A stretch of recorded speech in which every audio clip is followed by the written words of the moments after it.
Hi friends, இந்த உலகத்துல எவ்வளவோ ரயில் சுரங்கங்கள் இருக்கு. அதுலயும் மலை, பாறை, கடல்னு எல்லா இடத்தையும் தொலைச்சு போடப்பட்ட இந்த உலகத்துல இருக்கக்கூடிய ரொம்பவே நீளமான ரயில் சுரங்கங்களை தான் இந்த வீடியோல பார்க்க போறோம். அதை பார்க்கறதுக்கு முன்னாடி நீங்க நம்ம சேனலுக்கு புதுசா இருந்தீங்கன்னா சேனலை சப்ஸ்கிரைப் பண்ணிட்டு வீடியோ பிடிச்சிருந்தா வீடியோக்கு ஒரு லைக் கொடுங்க. வாங்க வீடியோக்குள்ள போலாம். நம்பர் 5 சோங்சன் லேக் டனல். இதுதான் இந்த உலகத்துல இருக்கக்கூடிய 5வது நீளமான லேக் டனல். இந்த ஒரு சோங்சன் லேக் டனல் சைனால தான் இருக்கு. இதோட மொத்த நீளம் 38.8 கிலோமீட்டர் தூரம் வரைக்கும் இருக்கும். இதை 2016 தான் ஓபன் பண்ணாங்க.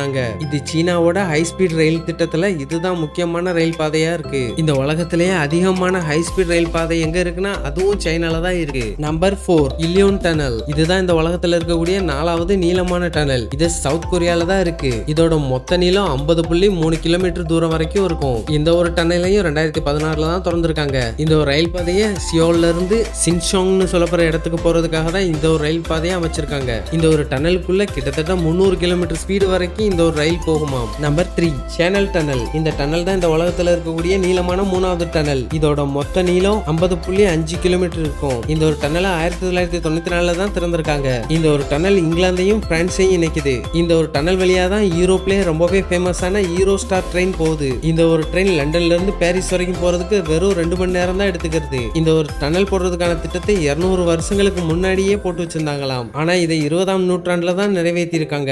Number 2 Seikan tunnel. இந்த ஒரு டனல் தான் இந்த உலகத்துல இருக்கக்கூடிய 2வது நீளமான டனல். இதோட மொத்த நீளம் 53.9 கிலோமீட்டர் தூரம் வரைக்கும் இருக்கும். இந்த ஒரு டனல் ஹக்காயோட்டால இருந்து ஹான்ஷி தீவுகளை இணைக்குது. இந்த ஒரு டனல் கடலுக்கு கீழே 23 கிலோமீட்டர் தூரம் வரைக்கும் கடலுக்கு அடியிலேயே தான் போகுது. இந்த ஒரு டனலை கட்டுறதுக்கு கிட்டத்தட்ட 40 வருஷங்களுக்கு மேல எடுத்துக்கிருச்சாம். Number 1 Gotthard base tunnel. இந்த உலகத்துல இருக்கக்கூடிய நீளமான டனல்னா அது இதுதான். இந்த ஒரு டனல் சுவிட்சர்லாந்துல தான் இருக்கு. இதோட நீளம் மொத்தமா 57.1 கிலோமீட்டர். இந்த ஒரு டனலை 1999 கட்ட ஆரம்பிச்சு 2016 தான் முடிச்சிருக்காங்க. இந்த டனலை கட்டுறதுக்கு கிட்டத்தட்ட 17 வருஷம் ஆயிருக்கு. இந்த ஒரு டனல் சுவிட்சர்லாந்துல இருக்கக்கூடிய மலைகளுக்கு கீழே சுமார் 2300 மீட்டர், அதாவது 7500 அடிக்கு கீழே இந்த ஒரு டனல் போகுது. இந்த ஒரு சுரங்கம் தான் இந்த உலகத்துல இருக்கக்கூடிய ரொம்பவே ஆழமான சுரங்கமும் கூட. இந்த ஒரு டனலை கட்டுறதுக்கு சுமார் 12 பில்லியன் அமெரிக்க டாலரை செலவு பண்ணியிருக்காங்க. இதை கட்டுறதுக்கு கிட்டத்தட்ட 2600க்கும் மேற்பட்ட பணியாளர்களை பயன்படுத்தி இருக்காங்க. ஓகே ஃப்ரெண்ட்ஸ், இந்த சுரங்கங்கள் எல்லாம் உங்களுக்கு புதுசா இருக்கும்னு நான் நம்புறேன். இந்த வீடியோ பிடிச்சிருந்தா வீடியோக்கு ஒரு லைக் கொடுங்க. மறந்துடாம சேனலை சப்ஸ்கிரைப் பண்ணிருங்க. இதே மாதிரி இன்னொரு சூப்பரான வீடியோல பார்க்கலாம்.